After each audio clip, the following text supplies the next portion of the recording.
네, 여러분 안녕하세요. 정광식입니다. 오늘은 장애 학생이 꼭 알아야 할 압박 면접 이렇게 대응하라 두 번째 시간 이어서 한번 진행해 보도록 하겠습니다.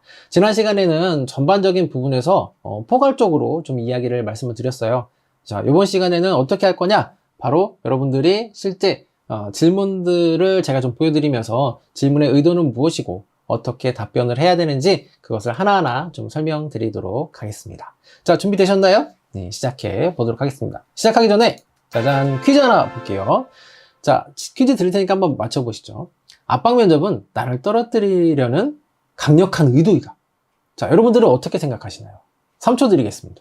3초, 2초, 1초. O인가요? X인가요? 정답은 당연히 X죠. 압박 면접은 여러분에게 기회를 주는 거예요. 여러분에게 관심이 없다면 질문할 의도도 이유도 없습니다. 때문에 질문이 들어왔을 때는 긍정적으로 생각하시고 대응하셔야 됩니다. 이게 무슨 내용이냐면 실제 그래요. 아예 떨어뜨릴 사람이라고 한다면 질문 횟수를 많이 안 하는 경우가 있어요. 근데 반대로 이 친구를 합격을 시켜야 되는지 떨어뜨려야 되는지 이랬을 때는 조금 더 다양한 질문들을 통해서 이 사람에 대한 됨됨이를 확인하고자 합니다. 뭐 직무적인 부분들도 마찬가지고 인성적인 부분들도 마찬가지죠. 최대한 확인을 하고 이 사람을 합격시키고자 하는 거죠. 즉 정확하게 판단이 서지 않을 때 관심은 가는데 얘를 합격시켜야 되는지 떨어뜨려야 되는지 그게 명확하지 않을 때 질문이 더 당연히 질문이 더 많이 올 수 있다라는 겁니다.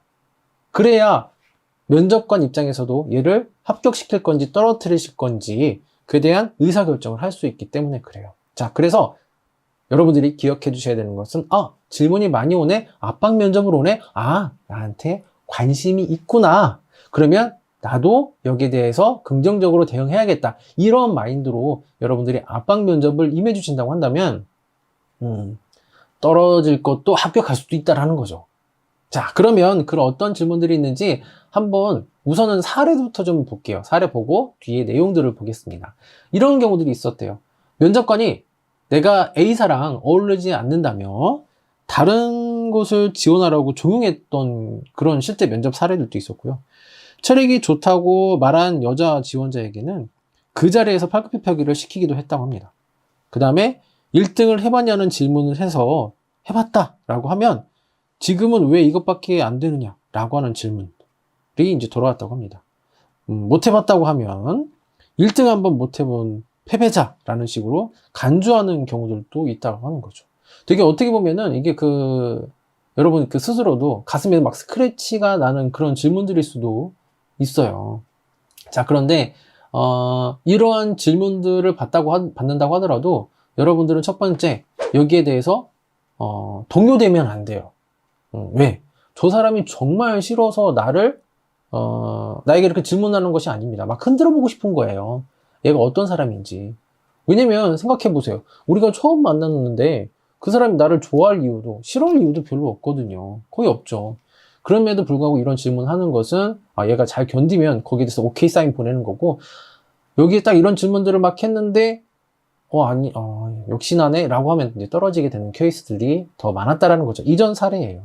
자, 이 질문들을 여러분들에게 보여드리는 이유는 이렇게도 압박이 온다라는 것을 보여드리기 위해서입니다. 또 여러 가지 또 다른 사례들이 있어요.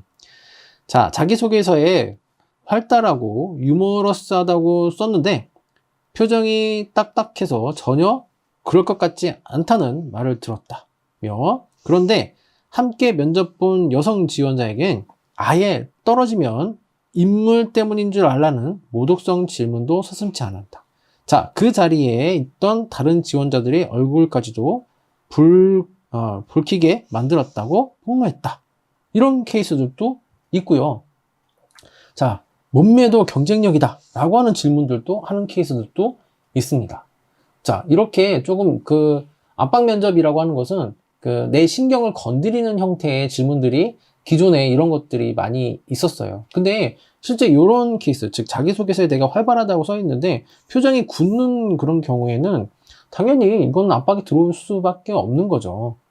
되게 활발하다며 근데 막 시종일관 막 인상 쓰고 있어. 그럼 여러분들이라고 하면 어떻게 생각할 거예요? 그렇죠? 얘가 써놨던 게 거짓말을 했나? 이런 생각이 들 수가 당연히 있겠습니다. 자, 그러면 여러 가지 어떤 그 질문들을 유형해서 좀 볼게요. 즉, 위에 봤었던 어떤 사례는 특이한 사례들이고, 현실적인 부분에서 우리가 받게 될 질문들에 대해서 의도를 좀 한번 보겠습니다. 땡땡 학교가 어디 있는 건가요? 처음 들어보는데요? 뭐 이런 경우죠. 에이, N대학이 어디 있는 거예요? 아, 거기요. 어쩌면 이게, 되게 기분 나쁠 수도 있는 거예요. 근데 이거를 기분 안 나빠하는 친구들도 가끔 있긴 하더라고요. 그러니까, 너네 그 대학 별 볼 일 없는 대학이다. 이렇게 판단하는 경우들이 있습니다. 근데 여러분 이럴 때 첫 번째, 이건 뭐예요? 감정이 동요되는지 안 되는지를 보고 있는 거죠. 그리고 또 한 가지가 자기 학교에 대한 모교에 대한 어느 정도 애정이 있는지를 보는 그런 케이스예요. 즉 뭐냐면 이렇게 봅니다. 학교가 어디 있는 거예요? 아, 네, 저기 그 천안에 있습니다. 처음 들어보는, 아, 네, 저희 학교는 이런 부분에서 이렇게 재활복지나 이런 것들이 특성화되어 있는 학교고요. 이렇게 좋은 학교입니다. 라고 이렇게 긍정적으로 대답을 하면 이 사람들이 어떻게 판단하냐? 아, 쟤는 학교 다닐 때 본인의 학교에도 애교심이 있었어. 그러면 우리가 뽑게 되면 얘는 당연히 우리 회사에도 애교심을 가질 거야. 라고 하는 그런 판단을 한다라는 거죠. 정말 깊이 있는 판단이죠? 모르겠습니다. 자, 여러분들은 어떻게 생각하실지. 근데 그런 케이스도 또 있다라는 거죠. 자, 또 한번 계속 볼까요? 아르바이트 활동은 해보신 적 없으신가 봐요. 아르바이트도 안 해보거나 활동도 아무것도 안 해봤네요. 즉, 당신 뭐 했어? 라고 하는 질문이에요. 그러니까 예전에는 야, 너 아무것도 안 했네? 뭐 했어? 이 질문을 돌려서 얘기하는 거죠. 아르바이트나 활동을 해보신 적 없으신가요? 되게 좋게 얘기하지만 실제로는 너 왜 아무것도 안 했어? 라고 하는 질문이죠. 자, 그랬을 때 여러분들이 내가 학교 다니면서 열심히 했던 그런 부분들을 이야기하셔야 됩니다. 특히 직무적인 부분에서 내가 지원하려고 하는 부분에서 이러한 지식이나 이런 것들도 열심히 쌓았습니다. 라고 하는 형태가 된다면 당연히 좋은 점수를 얻을 수 있겠죠. 또 계속 볼까요? 학교 다니면서 열심히 놀았나 봐요. 이렇게 얘기합니다. 놀았나 봐요. 놀았나? 그럼 당신 놀기만 했어. 이렇게 얘기하는 거죠. 그러니까 다른 활동들을 어떤 걸 했는지도 충분히 논리적인 부분에서 설득이 된다면 이 부분도 문제가 되지 않습니다. 그 다음에 비웃음, 대놓고 웃기, 일그러진 표정, 무반응, 무질문 이런 경우들도 여러분들에게는 압박적인 상황이 될 수 있습니다. 근데 요동하지 마세요. 일단 감정적인 부분에서 흔들리는지 안 나는지를 보고 싶은 겁니다. 그 다음에 전공과 관련 없는 직무인데 괜찮으시겠어요? 그러니까 내가 하고 싶어서 하는 그 일에서 지원을 했는데 그 사람들이 봤을 때는 연관이 없는 것들이 너무 많았다라는 거예요. 그랬을 때 물어보겠죠. 배웠던 전공과 다른데 할 수 있겠어요? 좋게 얘기하면 이거고요. 아무것도 없는데 어떻게 하려고 이걸 하는 거예요? 라고 하는 이런 질문의 형태가 오는 거죠. 자, 지금 여러분들이 느끼실 거예요. 아, 이런 질문들도 압박 형태가 될 수 있겠구나 라는 것을 지금 확인하고 계실 겁니다. 즉 무슨 내용이냐면 이전에 압박 질문을 통해서 인신공격을 하는 형태 그런 질문들이 조금씩 숨어 들어가는 형태가 된 거예요. 단어가 순환화가 됐을 뿐이지 실제 그 안에서 보고자 하는 의도나 이런 부분들은 바뀌지 않았다라는 겁니다.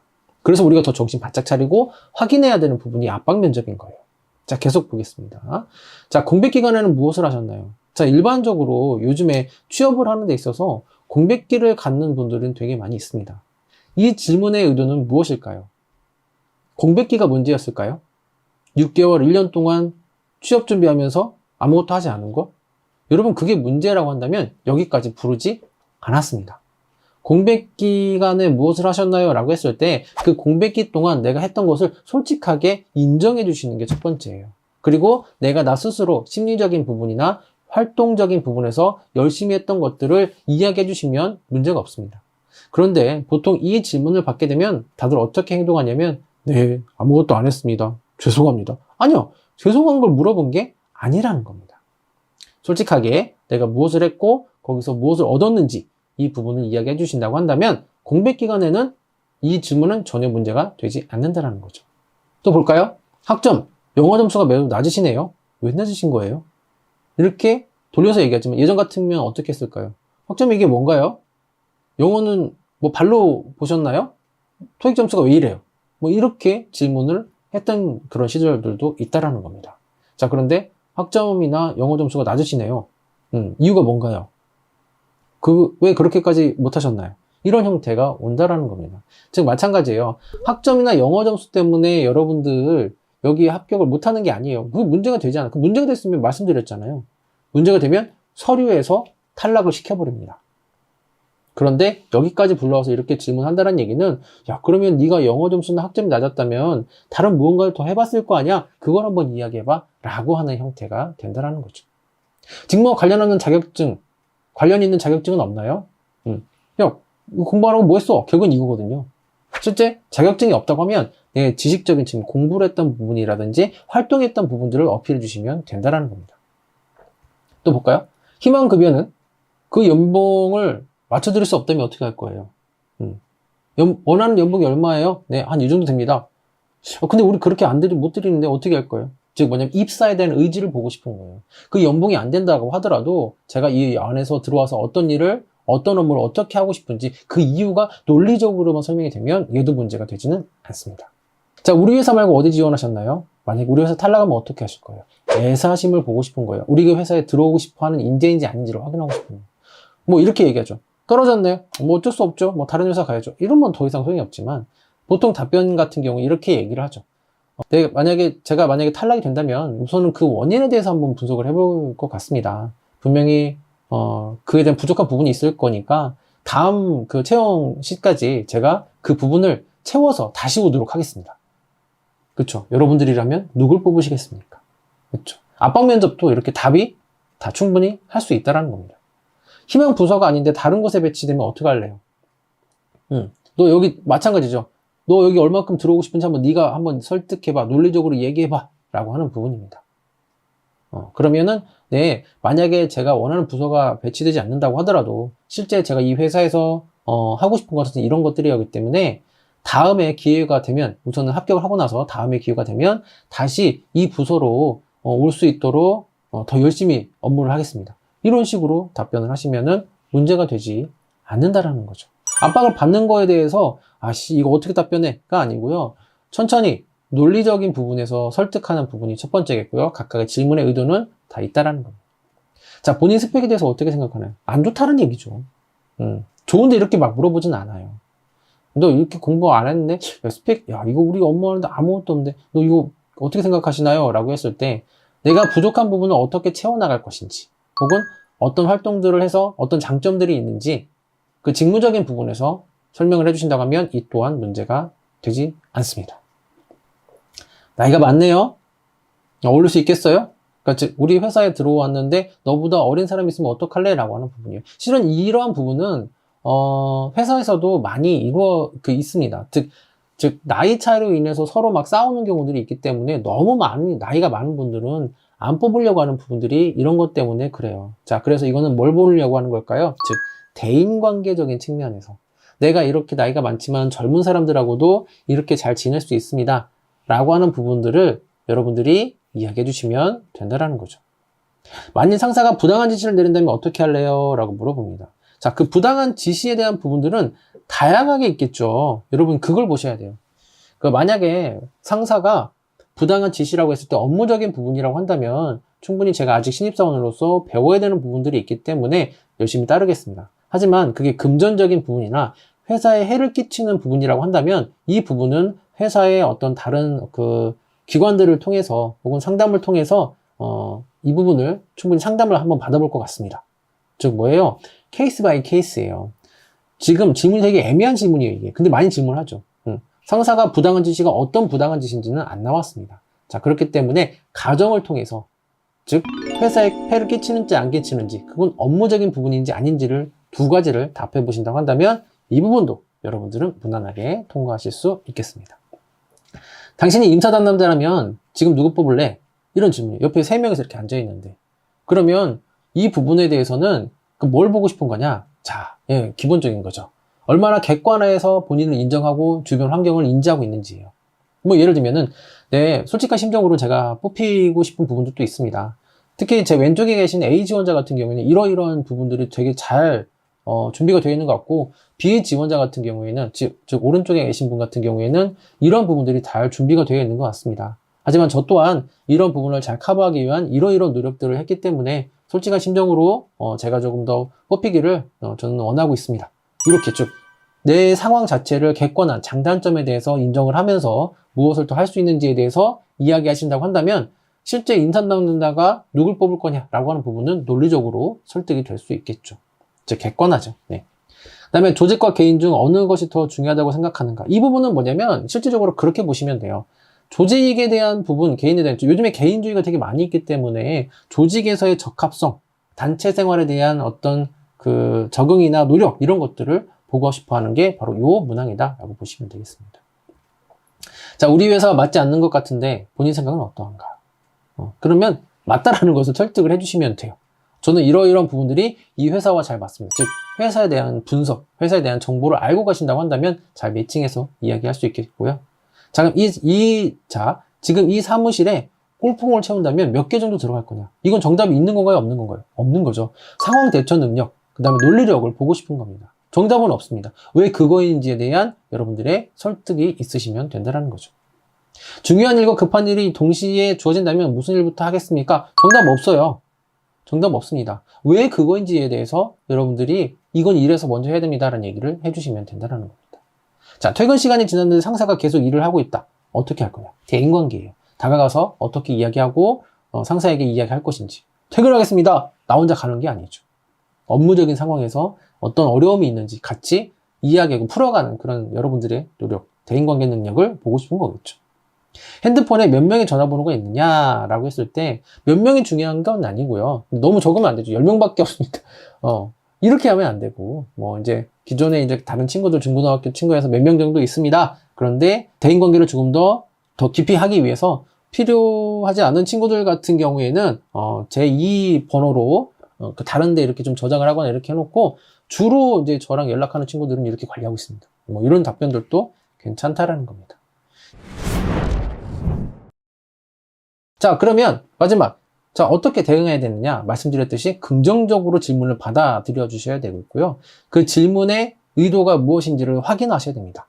그리고 입사 지원 안에서 논리적으로 오류가 있는지를 확인하셔야 되고요. 그리고 직무 역량적인 부분에서는 당연히 질문이 들어오겠죠. 이거를 어떻게 커버할 건지.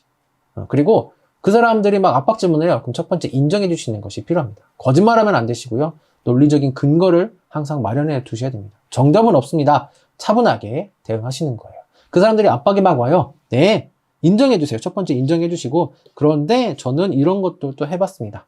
라고 하는 형태. 요 밑에는 여러분들이 시간 되시면 꼭 한번 읽어봐 주시면 되겠습니다. 즉, 그 사람들 공격할 때는 우선은 인정을 해주시고, 그에 대해서 저는 이런 상황입니다. 네, 맞습니다. 그런데요, 저는 이렇게도 해봤습니다. 라고 하면서 쿠션 언어를 활용하신다고 한다면 여러분들은 충분히 전혀 문제 없이 그 압박 면접을 헤쳐나가실 수 있으실 겁니다. 자, 그래서 오늘까지 이렇게 해서 2번의 압박 면접에 대해서 한번 알아봤습니다. 여러분들 조금씩 지금처럼 이런 질문들을 보신다고 하고 미리 알아만 보신다고 하셔도 충분히 압박 면접은 수월하게 넘어가실 수 있을 것입니다. 자, 고생하셨고요. 오늘 수업 여기까지 하도록 하겠습니다. 수고하셨습니다.